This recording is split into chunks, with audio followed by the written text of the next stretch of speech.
Wani abu na faruwa tsakanin ƙasar Algeria da ƙasar Mali. Kamar yadda kuka sani, ƙasar Alger da ƙasar Mali akwai 'yar tsama tsakaninsu. Yayin da ake gudanar da wani taro a Majalisar Ɗinkin Duniya, wakilin ƙasar Alger ya fito ya yi wata magana inda aka ba wakilin ƙasar Mali dama. Yayin da yake gudanar da nashi jawabin, ya mai da martani akan maganar da wakilin ƙasar Alger ya yi. Amma idan yau ne ka fara zuwa wannan channel tamu mai albarka, kai kokari ka danna mana alamar subscribe, sannan ka danna alamar ƙararrawa, da zarar mun ɗora sabon bidiyo za ka same shi. A sha kallo lahiya. Ga dai martanin da ya maida mishi a cikin nashi jawabin. Ka san IAS a yanzu ta bar ɗaukar reni, duk abin da wata ƙasa ta mata a nan take take maida mata martani. Vive la IAS! d'Alger, dont certains groupes signataires ont ouvertement basculé dans le terrorisme et qui était devenu un prétexte pour certains États de s'ingérer dans les affaires intérieures du Mali. Le dialogue intermalien a permis aux Maliens de laver leur linge sale en famille sans aucune interférence extérieure. Après la fin de l'accord d'Alger le 25 janvier 2024, aujourd'hui, le dialogue intermalien et ses recommandations officiellement remises au chef de l'État le 13 mai 2024 demeurent le seul cadre de règlement des conflits internes. Nous réitérons un appel à tous les Maliens à s'inscrire dans cette dynamique de réconciliation, une étape indispensable au retour à l'ordre constitutionnel apaisé et sécurisé grâce à l'organisation d'élections présidentielles. Sur le plan de la lutte contre l'insécurité, depuis que les forces de défense et de sécurité maliennes ont lancé des actions offensives de manière autonome, de nombreux succès ont été remportés sur le terrain de la lutte contre le terrorisme. Toutes les régions ont été reprises des mains des groupes terroristes, notamment la région de Kidal, le 14 novembre 2023, à la suite d'une opération militaire mémorable. Aujourd'hui, les groupes terroristes ont été sérieusement affaiblis. Les forces de défense et de sécurité sont déployées sur l'ensemble du territoire national. En outre, les actions offensives de nos forces se poursuivent pour démanteler les réseaux terroristes résiduels. Le gouvernement du Mali reste conscient que la réponse uniquement sécuritaire a ses limites. C'est la raison pour laquelle, en appui à l'action militaire, le gouvernement du Mali s'est doté d'une stratégie globale et intégrée ayant pour objectif la restauration de l'autorité de l'État sur l'ensemble du territoire national. Elle comprend des mesures politiques, administratives, de développement économique et social, y compris le dialogue avec les groupes armés et la fourniture des services sociaux de base à nos braves populations. En dépit de ces résultats fort appréciables, ces groupes criminels gardent encore une certaine capacité de nuisance dans leur tentative désespérée de porter atteinte à notre intégrité territoriale et de terroriser nos populations. Avec, et je me dois de le déplorer du haut de cette tribune, le soutien de sponsors étatiques étrangers. Les sponsors étatiques étrangers. Après des années de dénonciation de ces acteurs étatiques qui soutiennent le terrorisme international, les autorités ukrainiennes ont violé ouvertement et de manière inédite la Charte des Nations Unies, ainsi que les conventions et résolutions pertinentes des Nations Unies relatives à la prévention et à la lutte contre le terrorisme. Lorsque des officiels de ce pays, ayant confondu la scène internationale et la scène de théâtre, ont avoué la participation active de leur pays à la lâche attaque terroriste ayant visé une patrouille des forces de défense et de sécurité du 24 au 26 juillet 2024 à Tinzaouatin dans la région de Kidal. Monsieur le Président, au regard de la complexité de la situation au Sahel, et motivés par leur seul désir de prendre le destin de leur pays en main, Leurs Excellences, le capitaine Ibrahim Traoré, président du Faso, chef de l'État du Burkina, le colonel Assimi Gota, président de la transition, chef de l'État du Mali, et le général de brigade Abdourahmane Tiani, président du Conseil national pour la sauvegarde de la patrie, chef de l'État du Niger, ont dans un premier temps institué l'Alliance des États du Sahel, une architecture de défense collective et d'assistance mutuelle dans la lutte contre le terrorisme, en signant la charte du Litpako-Gourma le 16 septembre 2023. 10 mois plus tard, précisément le 6 juillet 2024, les pères fondateurs de l'AES ont souverainement décidé de transformer ce mécanisme en une confédération centrée sur 3 axes: la diplomatie, la défense et le développement, avant de parvenir à terme à une fédération. En si peu de temps, des résultats édifiants ont pu être obtenus dans la lutte contre le terrorisme grâce à la mutualisation des moyens de défense, des opérations militaires conjointement menées et un engagement sans faille à éradiquer le terrorisme. C'est la raison pour laquelle les États membres de la Confédération des États du Sahel ont adressé le 19 août 2024 une lettre conjointe au Conseil de sécurité des Nations Unies pour dénoncer le soutien des autorités ukrainiennes au terrorisme international, condamner l'agression contre le Mali, demander au Conseil de sécurité de prendre des mesures appropriées contre les autorités ukrainiennes. Soit dit en passant, qu'il me soit permis de rappeler que ce nouvel envoi de lettres intervient pendant que le Mali attend encore la suite réservée à une précédente lettre de saisine du Conseil de sécurité des Nations Unies en date du 15 août 2022 afin d'exposer les actes d'agression français à son encontre ainsi que leur implication dans la promotion des 3 formes de terrorisme au Sahel, à savoir le terrorisme armé, le terrorisme économique et le terrorisme médiatique.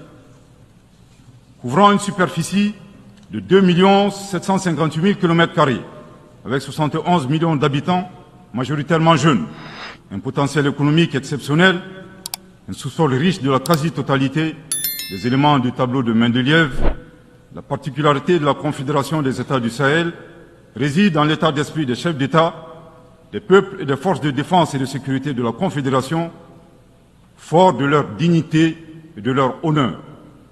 Motivés plus que jamais par le sang versé des leurs, décidés à combattre le terrorisme sous toutes ses formes et honorer la mémoire des victimes, civiles comme militaires, sahéliennes comme étrangères, de la barbarie, déterminés à défendre l'intégrité de leurs terres et assurer leur prospérité de manière pacifique.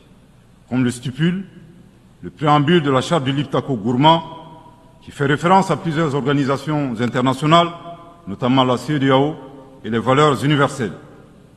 Au Seigneur de la guerre et du chaos, avec l'aide de Dieu, nous triompherons encore et toujours de vos œuvres funestes et diaboliques. Curieusement, depuis la création de l'AES, nous avons été surpris par l'hostilité farouche avec laquelle elle a été accueillie, en particulier par certains responsables de la CEDEAO, aux ordres d'entités impérialistes et néocoloniales. Le reste de l'histoire est connu.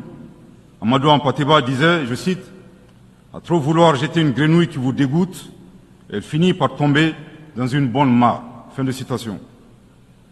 La Confédération des États du Sahel est ouverte à tous les investisseurs, à condition que le partenariat profite aux populations sahéliennes et à la condition de respecter la souveraineté des États.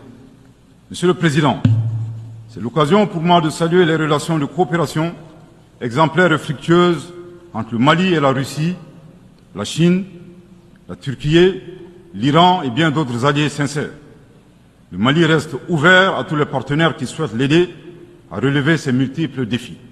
À cet égard, je réaffirme que le gouvernement du Mali reste disposé à poursuivre et à renforcer sa coopération avec l'ONU, notamment à travers les agences, fonds et programmes avec lesquels nous entretenons d'excellentes relations de coopération. Nous saisissons également cette opportunité pour saluer et reconnaître la sagesse de son Excellence, Monsieur le Président Abdelmadjid Tebboune, Président de la République algérienne démocratique et populaire. Le 29 août 2024, lors d'une tournée dans le sud algérien, vous déclariez que la Libye, le Niger et le Mali sont des nations fraternelles que vous soutiendriez et non desserviriez. Le peuple malien n'a pas été surpris par ces propos, qui indiquent éloquemment votre panafricanisme, à l'instar de vos célèbres prédécesseurs, dont feu le président Abdelaziz Bouteflika, affectueusement appelé Abdelkader Mali. Suite à son établissement à Gao et l'engagement des autorités maliennes à travers les actions suivantes. Offrir le territoire malien comme base arrière aux Moudjahidines, ouvrant ainsi un front sud. Participer aux affrontements armés contre le colonisateur français en déployant des combattants maliens aux côtés des Moudjahidines sur le territoire algérien pour défendre la liberté et la dignité des Algériens.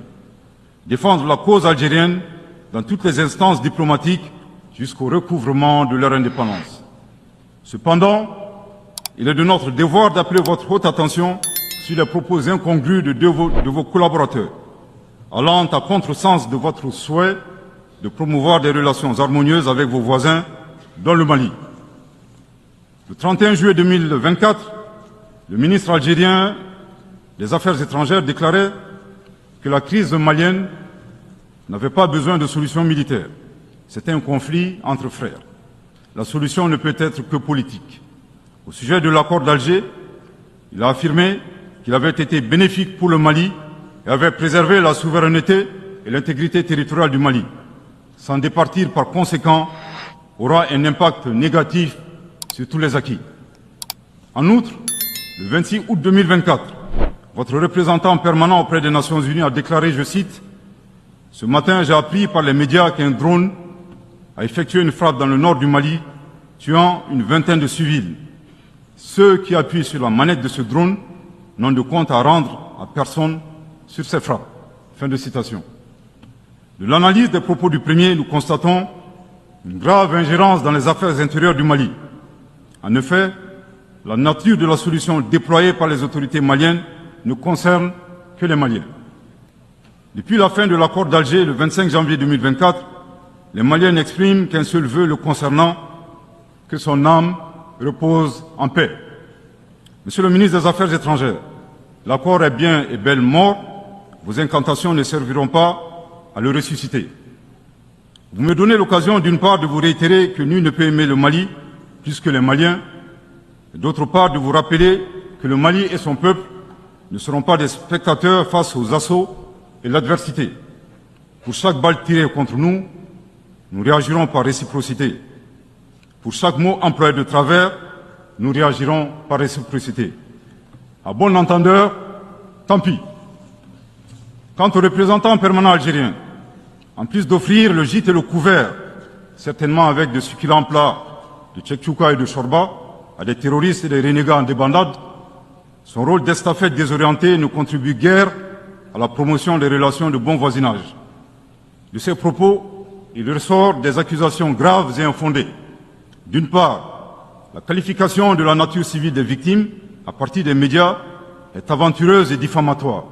Et d'autre part, en affirmant que les opérateurs de drones n'ont de compte à rendre à personne, il alimente une campagne de désinformation contre le Mali, tout en soutenant l'idée que les voyantes forces de défense et de sécurité maliennes seraient incapables de piloter des drones.